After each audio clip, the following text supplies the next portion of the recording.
Hay nombres en la historia que son, bueno, que son mucho más que simples registros de batallas ganadas. Son nombres que llegan a encarnar la esencia misma de una nación. Pues bien, hoy vamos a conocer la historia de una de esas figuras, el coronel Florentino Oviedo.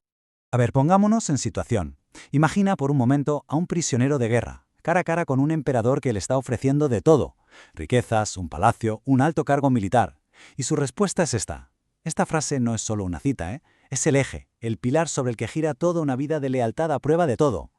Claro, pero para entender de verdad al héroe, primero hay que conocer al hombre. Así que vamos a rebobinar un poco. Volvamos al principio, a un momento decisivo que marcó su destino para siempre. Estamos en 1864. Florentino Oviedo es un chaval, un joven con una inteligencia que, deslumbraba, y tenía un futuro prometedor por delante. De hecho, el mismísimo presidente del país lo había seleccionado para una beca súper prestigiosa en Europa.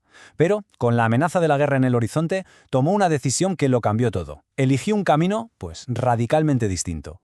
Y vaya si lo demostró. No tardó nada en dejar claro que esto era lo suyo. Pasó de ser un recluta más a convertirse en instructor de sus propios compañeros en el campamento de Cerro León. Su capacidad era pero tan evidente, que sus superiores se fijaron en él casi al instante. Y así fue como el joven que podría haber estado estudiando en las mejores universidades de Europa acabó metido de lleno en la brutalidad de la guerra de la Triple Alianza. Y fue ahí, justo en el campo de batalla, donde su leyenda empezó a tomar forma. Fijaos, en su primer gran combate, la batalla de Corrales, su valor fue tan fuera de lo común que le valió uno de los honores más exclusivos de toda la guerra. Pensemos un segundo en esto. Era su bautismo de fuego y ya estaba siendo reconocido como uno de los más valientes. Increíble. Pero la guerra, claro, pasa factura, y el precio que pagó fue altísimo. Su historial de batallas es un testimonio de una resistencia casi sobrehumana. Cada herida era potencialmente mortal, pero una y otra vez Oviedo sobrevivía, se recuperaba y volvía al campo de batalla. Y es justo después de una de estas recuperaciones milagrosas, en concreto la del balazo en la cabeza, que ya es decir, cuando ocurre algo verdaderamente único. Un momento de reconocimiento tan excepcional que no tiene parangón en toda la contienda. Lo que pasó fue algo sencillamente inaudito. En una única ceremonia, el líder de la nación, el mariscal López en persona, le otorgó 2 ascensos y 2 condecoraciones. En un solo día. Florentino Oviedo no solo fue honrado, fue consagrado como un héroe singular de la patria. Pero como suele pasar, la prueba más dura no le llegaría en el fragor de la victoria, sino en la desolación de la derrota.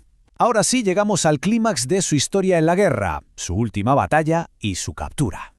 Acosta Ñu, fue una de las batallas más trágicas y heroicas. Pensemos en la escena. Una retaguardia de veteranos y niños se enfrenta a un ejército inmenso, y en medio de la lucha, el caballo de Oviedo es decapitado por un cañonazo y él cae a un arroyo, donde lo capturan. Incluso como prisionero, su espíritu estaba intacto, totalmente.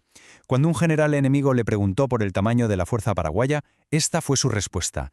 No le dio datos militares, no. Le dio una lección de dignidad y de sacrificio.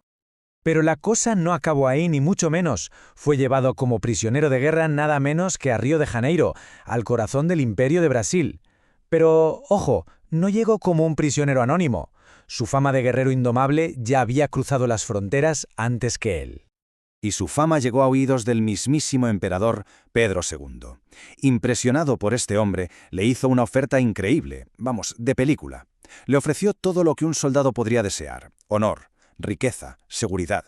Solo pedía una cosa a cambio: que renunciara a su patria. Su respuesta, que define perfectamente su carácter, fue inmediata, contundente y definitiva. Con esas simples palabras, rechazó un futuro de lujos y reafirmó su identidad por encima de todo. Y fue en este momento cuando se convirtió en leyenda. Cuando la guerra por fin terminó, regresó a un Paraguay devastado. Pero no volvió como un hombre derrotado, sino como un símbolo viviente de la resiliencia y el patriotismo de toda una nación. Y su leyenda, lejos de apagarse, siguió creciendo en tiempos de paz. Tras ayudar a reconstruir el ejército, buscó una vida tranquila, pero su nación no lo olvidó. Su reconocimiento culminó de una forma extraordinaria. El pueblo que lo acogió adoptó su nombre, un honor reservado para muy, muy pocos. Se cuenta que, en esa visita, mientras miles lo vitoreaban, él mantuvo una calma serena. Solo mostró su profunda emoción en privado, llorando ante un retrato de su antiguo líder, el mariscal López, un hombre forjado en la guerra, pero con una lealtad que perduraba en la paz. Pero cuando parecía que su historia ya estaba completamente escrita, que el libro estaba cerrado, pues no.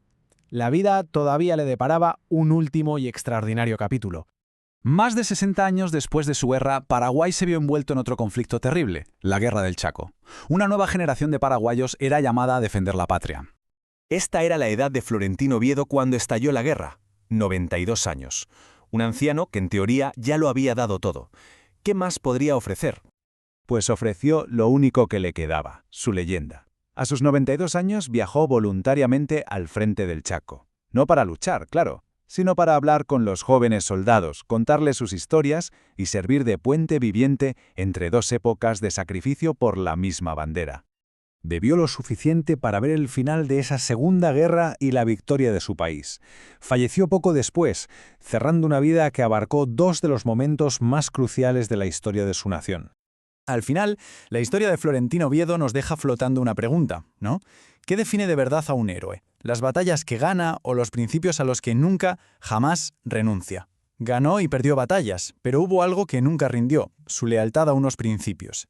Y quizás es en esa constancia, más que en cualquier victoria militar, donde reside la verdadera talla de un héroe.